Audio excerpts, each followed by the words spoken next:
Hirano de Bandes! Hirogaru Sky PreCure continues to have a super solid start with the second episode. Hello everyone, it's Leo and it's time to talk about episode 2 from Hirogaru Sky PreCure, which I loved once again. What a great dynamic Sora and Mashiro are having. L-chan is such a cute baby and Yo-Yo is a super mysterious and interesting character. I loved every second from this episode and I just feel like we're onto a super interesting and compelling story, especially because of Sora's and Mashiro's relationship.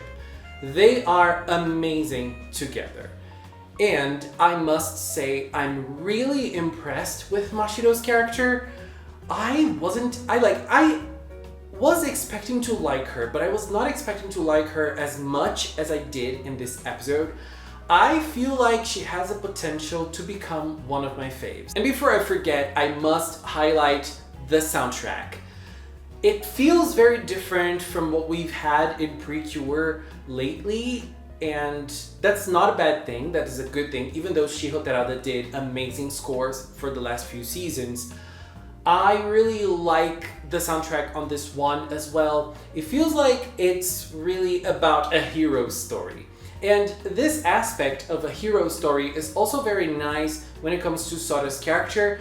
Everything about her character kind of reflects that, and that is a very interesting thing. The emotional moments are related to that, the comedic moments are related to that, her friendship with Mashiro. Everything seems connected to that, and that feels so good in terms of character writing. I love it.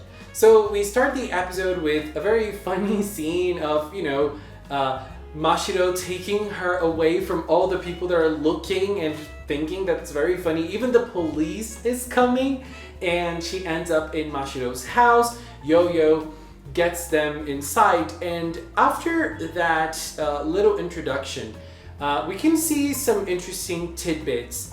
One of them is a little orange bird in the house, like outside the house, but like around the house. And also the whole characterization of the house. It's very good, and it really shows that Yo-Yo is someone who is not young and she is full of personality. Everything kind of showcases that she is a very odd lady. In a very good way, by the way. I love her character already.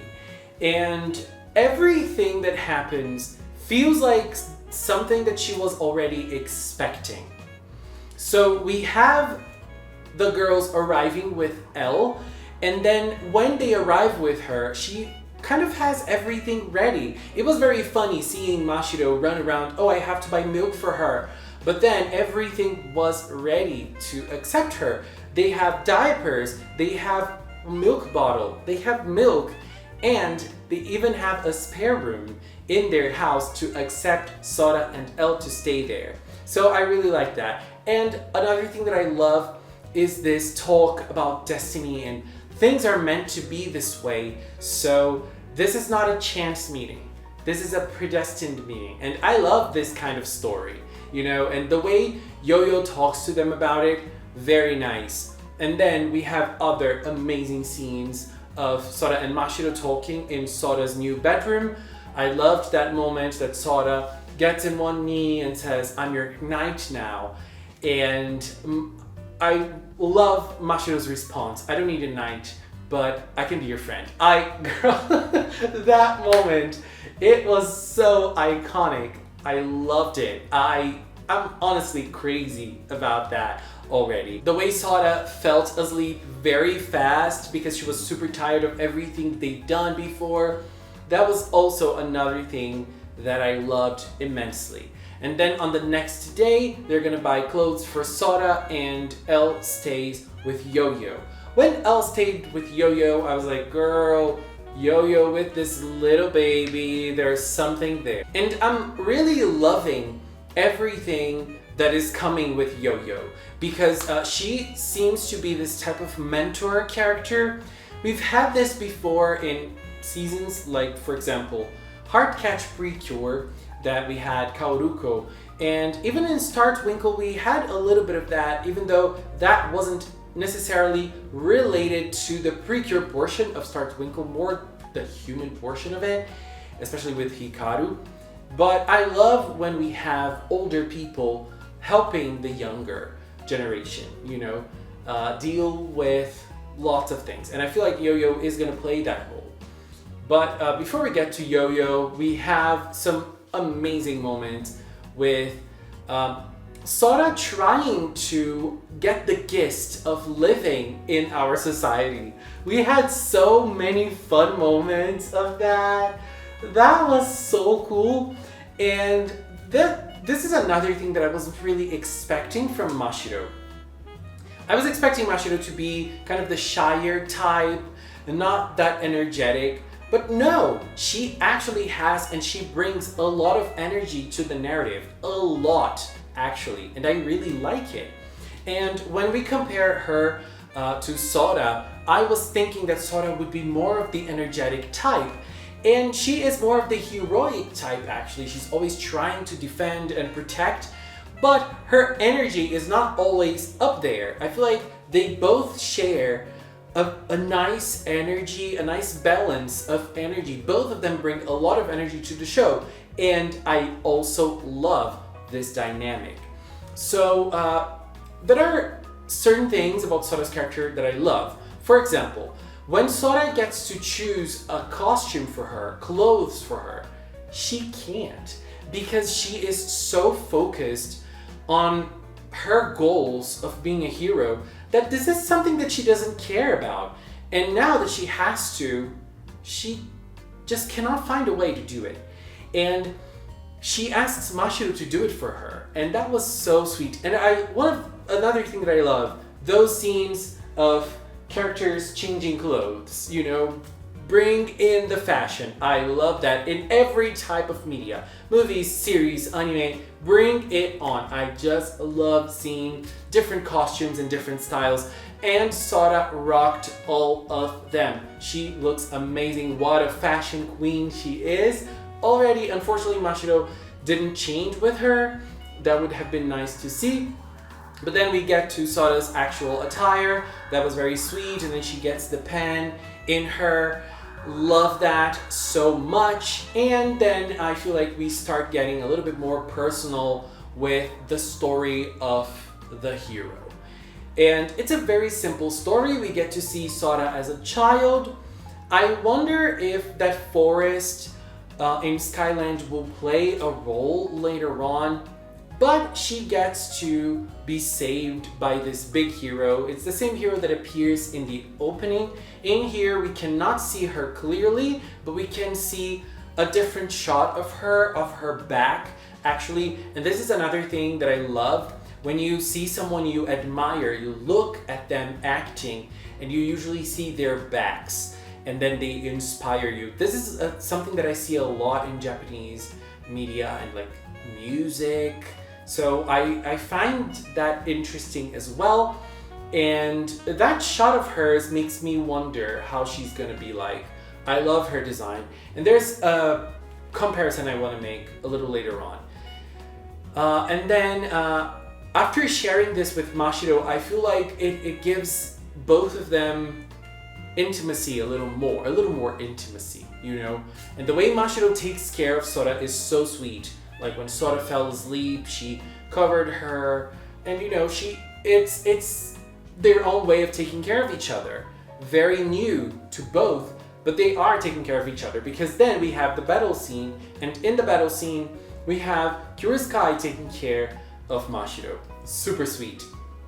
And look, the battle scene was funny because we see Kabaton, and there are lots of plays on words when it gets to Kabaton's name. They always get it wrong. Kabaton gets very angry. And in this episode, they went for the comedic route for Kabaton a little more.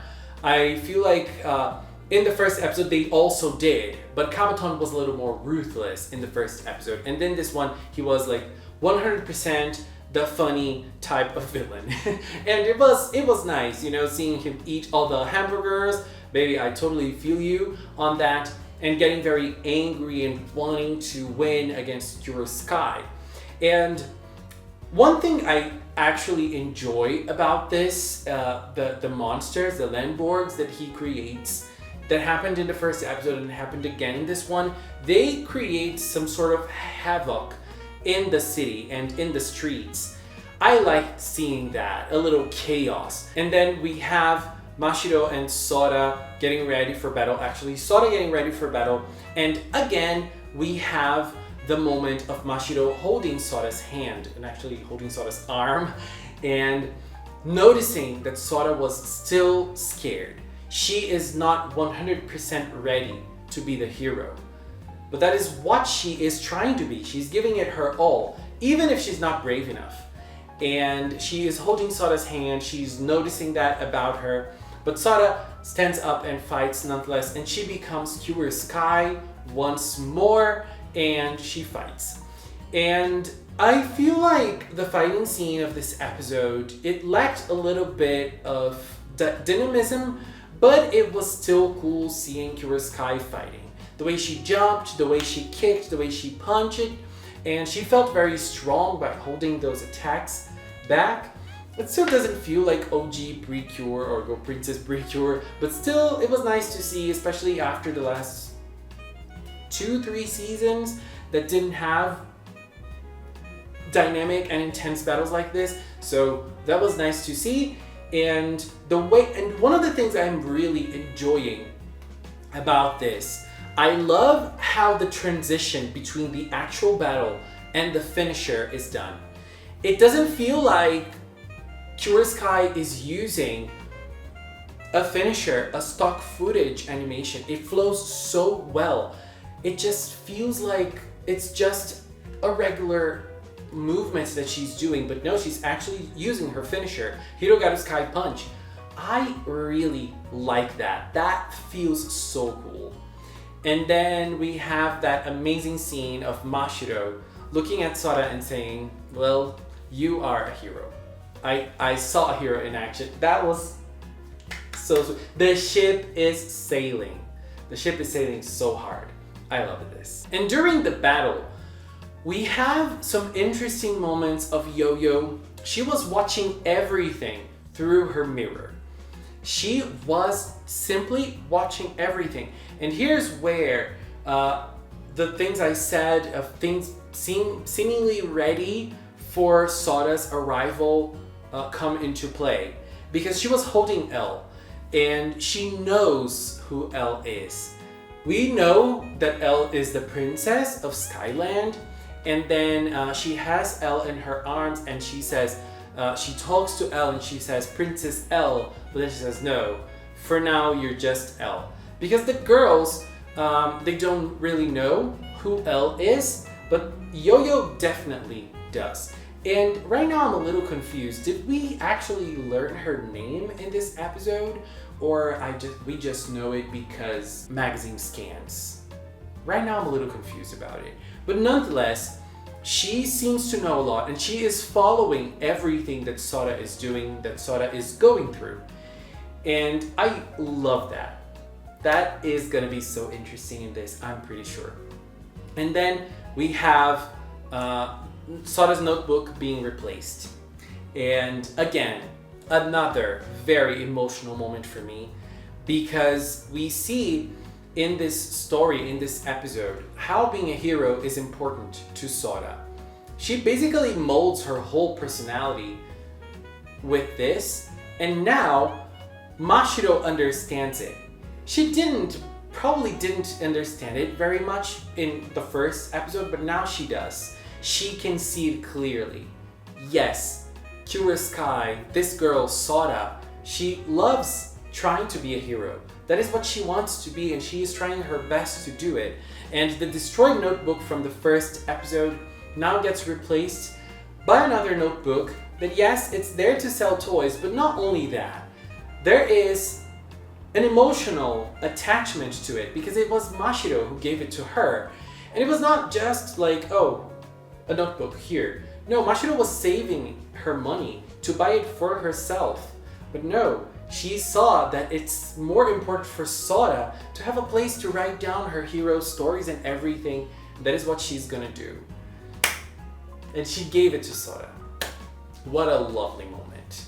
What a lovely moment. And one other thing I forgot to mention, Sora has a smaller brother, a little brother. I wonder if we're gonna see him in the show. Probably we will. I love she mentioned that at the start of the episode, and I'm curious for that. And another thing, Elle is super adorable. I love her. I'm already loving her. And you know, there are some scenes with her that I get like, baby caring, not really. But overall, loving her character. She is super adorable as well. And I'm curious for her mysteries.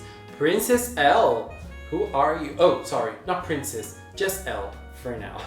Anyways, now it's time for the Hero Corner, the moment that I choose my favorite moment from the episode. And in episode 2, my favorite moment was actually when Mashiro acknowledged that Sora is now a hero. And the way she looked at Sora, the way she blushed and said that Sora is a hero really got me. And I'm just loving their dynamic, their relationship, their friendship. I am really, really into it. I am just super excited for more. And a very interesting thing about the ending is that we are going to have past PreCures appearing. If you are in Japan, you're able to vote for the cure you want to see in episode 2. Girl, I'm so excited. And now I'm wondering, we're not gonna have 70 plus episodes. They're not gonna be able to show every cure. Oh my god, someone please vote for Cure Soleil.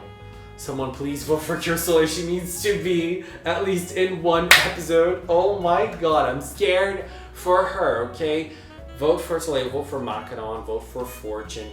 But I'm more scared of Soleil and Fortune because I don't think they have some sort of fan base to crack top 50, top 40 something. Girl, help a fan that is not in Japan. But anyway, I'm very curious to see which cure we're going to see next week. I'm betting on Cure Dream if it's voting related. I'm betting on Cure Dream right now. And in episode 3, we're going to learn more from Yo-Yo, and we're going to see Elle as well, you know, having a little bit more focus. I am curious and excited. Anyways, what was your hero corner for episode 2? Meaning, your favorite moment for this lovely episode. Anyways, babies, this was my opinion on the second episode from Hirogaru Sky PreCure. Please share yours in the comment box. Let's keep talking about it. And I just want to take this little time to thank the members of the Magical Cinnamon channel. If you are a member, thank you very much for your support. If you've watched up to the channel, thank you so much as well. Thank you so much for watching, and until next time, bye bye!